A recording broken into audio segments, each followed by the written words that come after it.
ಬೆಳಗಿನ ಬ್ರೇಕ್ಫಾಸ್ಟ್ಗಾಗಿರ್ಬೋದು, ಸಾಯಂಕಾಲ ತಿಂಡಿ ಹೊತ್ತಿಗಾಗಿರ್ಬೋದು, ಅಥವಾ ರಾತ್ರಿ ಡಿನ್ನರ್ಗೂ ಕೂಡ ಆಗಿರ್ಬೋದು.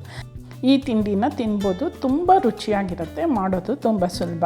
ಇದು ಮನೆಯವರು ಎಲ್ಲರೂ ಇಷ್ಟಪಟ್ಟು ತಿನ್ನೋ ಅಂಥ ತಿಂಡಿ. ಏನು ಅಂತ ಯೋಚನೆ ಮಾಡ್ತಾ ಇದ್ದೀರಾ? ಇದು ಆನಿಯನ್ ಉತ್ತಪ್ಪ. ಸಾಮಾನ್ಯವಾಗಿ ಫಸ್ಟ್ ಡೇ ದೋಸೆ ಹಿಟ್ಟಲ್ಲಿ ದೋಸೆ ಮಾಡ್ಕೋತೀವಿ, ಮತ್ತು ಸ್ವಲ್ಪ ಹಿಟ್ಟು ಉಳ್ಕೊಂಬಿಡುತ್ತೆ, ಅದನ್ನು ಫ್ರಿಡ್ಜಲ್ಲಿ ಹಾಗೆ ಇಟ್ಟಿರ್ತೀವಿ. ನೆಕ್ಸ್ಟ್ ಡೇ ಸ್ವಲ್ಪ ಅದು ಹುಳಿ ಬಂದಂಗೆ ಆಗಿರುತ್ತಲ್ಲ, ಆ ಹಿಟ್ಟಲ್ಲಿ ಈ ಉತ್ತಪ್ಪ ಮಾಡಿದ್ರೆ ತುಂಬ ಚೆನ್ನಾಗಿ ಬರುತ್ತೆ. ನಾನಿಲ್ಲಿ ಒಂದು 2 ಕಪ್ಪಷ್ಟು ದೋಸೆ ಹಿಟ್ಟನ್ನು ತೊಗೊಂಡಿದ್ದೀನಿ, 1 ಸ್ಪೂನ್ ಉಪ್ಪನ್ನು ಹಾಕ್ಕೊಂಡಿದ್ದೀನಿ, ಹಾಗೆ 1 ಸ್ಪೂನು ಸಕ್ಕರೆನ ಕೂಡ ಹಾಕ್ಕೊಂಡಿದ್ದೀನಿ. ಎಲ್ಲನೂ ಕೂಡ ಚೆನ್ನಾಗಿ ಮಿಕ್ಸ್ ಮಾಡ್ಕೋಬೇಕಾಗತ್ತೆ. ಇದು ಸೆಕೆಂಡ್ ಡೇ ನಾವು ದೋಸೆ ಹಿಟ್ಟು ಯೂಸ್ ಮಾಡ್ತಾ ಇರೋದ್ರಿಂದ ಸ್ವಲ್ಪ ಹುಳಿ ಬಂದಿರುತ್ತೆ ಅಂತ 1 ಸ್ಪೂನ್ ಸಕ್ಕರೆ ಆ್ಯಡ್ ಮಾಡ್ತೀನಿ. ಸಕ್ಕರೆ ಆ್ಯಡ್ ಮಾಡೋದ್ರಿಂದ ದೋಸೆ ಕಲರ್ ಕೂಡ ಚೆನ್ನಾಗಿ ಬರುತ್ತೆ. ಚೆನ್ನಾಗಿ ಮಿಕ್ಸ್ ಮಾಡಿ ಒಂದು 10 ನಿಮಿಷ ಪಕ್ಕಕ್ಕಿಡೋಣ.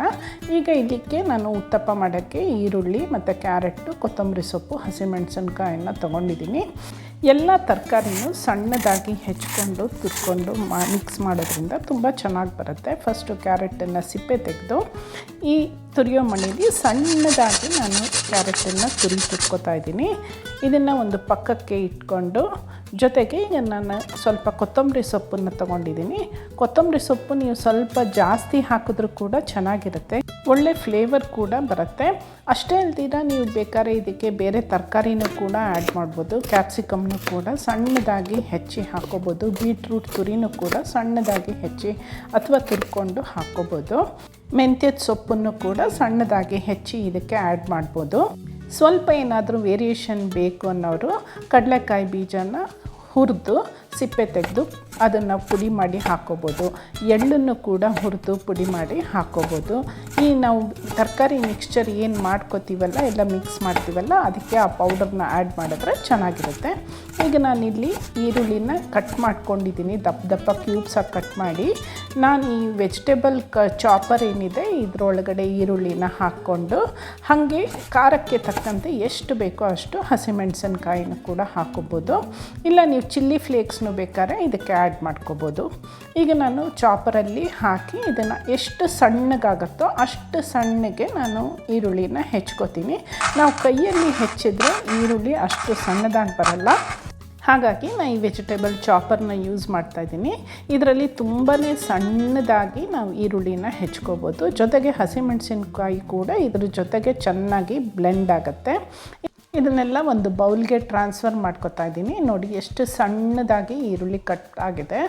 ಈಗ ಇದಕ್ಕೆ ನಾವು ಈಗಾಗಲೇ ತುರಿದಿಟ್ಕೊಂಡಿರೋ ಅಂಥ ಕ್ಯಾರೆಟು, ಕೊತ್ತಂಬರಿ ಸೊಪ್ಪನ್ನು ಇದಕ್ಕೆ ಮಿಕ್ಸ್ ಮಾಡ್ತಾಯಿದ್ದೀನಿ.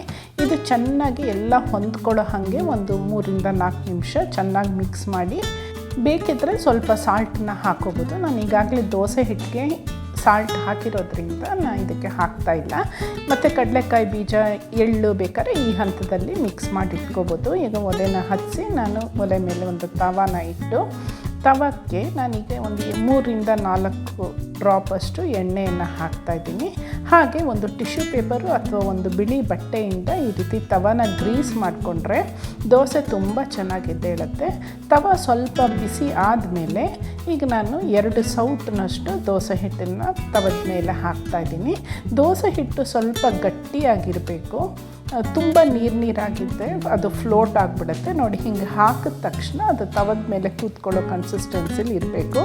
ಸ್ವಲ್ಪ 1 ರಿಂದ 2 ಸುತ್ತು ಅದನ್ನು ಸ್ಪ್ರೆಡ್ ಮಾಡಿ, ಈಗ ನಾವು ಮಿಕ್ಸ್ ಮಾಡ್ಕೊಂಡಿರೋವಂಥ ವೆಜಿಟೇಬಲ್ಸ್ ಏನಿರುತ್ತೆ ಅದನ್ನೆಲ್ಲ ಮಧ್ಯದಲ್ಲಿ ಈ ರೀತಿ ಹಾಕಿ ಕೈಯಲ್ಲಿ ನಾವು ಸ್ಪ್ರೆಡ್ ಮಾಡಬೇಕಾಗತ್ತೆ. ದೋಸೆ ಹಿಟ್ಟಿನ ಮೇಲೆ ದೋಸೆ ಹಿಟ್ಟು ಸುತ್ತಲೂ ಇದೇ ರೀತಿ ವೆಜಿಟೇಬಲ್ಸ್ನ ನಾವು ಹರಡಬೇಕಾಗತ್ತೆ. ಎಲ್ಲೆಲ್ಲಿ ಖಾಲಿ ಇರುತ್ತೆ ಅಲ್ಲಿ ನೋಡಿ ಈವನ್ನಾಗಿ ಸ್ಪ್ರೆಡ್ ಮಾಡಿ, ಹಾಗೆ 2 ಸ್ಪೂನ್ನಷ್ಟು ಎಣ್ಣೆ ಅಥವಾ ತುಪ್ಪನ ಇಲ್ಲಿ ಹಾಕ್ಕೋಬೋದು. ನಾನು ಎರಡನ್ನೂ ಮಿಕ್ಸ್ ಮಾಡಿದ್ದೀನಿ. 2 ಸ್ಪೂನ್ ತುಪ್ಪ, 2 ಸ್ಪೂನ್ ಎಣ್ಣೆ ಎರಡನ್ನೂ ಮಿಕ್ಸ್ ಮಾಡಿ ಇದಕ್ಕೆ ಹಾಕ್ತಾಯಿದ್ದೀನಿ. ಸ್ವಲ್ಪ ಅದು ಫ್ಲೇವರ್ ಚೆನ್ನಾಗಿರುತ್ತೆ ಅಂತ. ದೋಸೆಗೆ ತುಪ್ಪ ಹಾಕಿದಷ್ಟು ನಿಮಗೆ ಫ್ಲೇವರ್ ಚೆನ್ನಾಗಿ ಬರುತ್ತೆ. ಈಗ ಒಂದು ಬದಿ ಬೇಯ್ದಿರೋದ್ರಿಂದ ಇದನ್ನು ಇನ್ನೊಂದು ಕಡೆ ಟರ್ನ್ ಮಾಡಿ ಈ ರೀತಿ ಮೇಲೆ ಸ್ವಲ್ಪ ಟ್ಯಾಪ್ ಮಾಡ್ತೀನಿ. ಸೊ ಅದು ದೋಸೆ ಹಿಟ್ಟು ಈರುಳ್ಳಿ ಜೊತೆಗೆ ಚೆನ್ನಾಗಿ ಮಿಕ್ಸ್ ಆಗಿ ಚೆನ್ನಾಗಿ ರೋಸ್ಟಾಗಿ ಬೇಯುತ್ತೆ. ತುಂಬ ರುಚಿಯಾಗಿರೋ ಈ ಆನಿಯನ್ ಉತ್ತಪ್ಪದ ಮೇಲೆ 1 ಸ್ಪೂನ್ ತುಪ್ಪನ ಹಾಕ್ಕೊಂಡು ಚಟ್ನಿ ಪುಡಿ, ಟೊಮೆಟೊ ಗೊಜ್ಜು ಯಾವುದ್ರ ಜೊತೆಗಾದರೂ ಇದನ್ನು ತಿನ್ಬೋದು. ನೀವು ಕೂಡ ಟ್ರೈ ಮಾಡ್ತೀರಾ ಅಂದ್ಕೊಂಡಿದ್ದೀನಿ. Thanks for watching. Keep watching.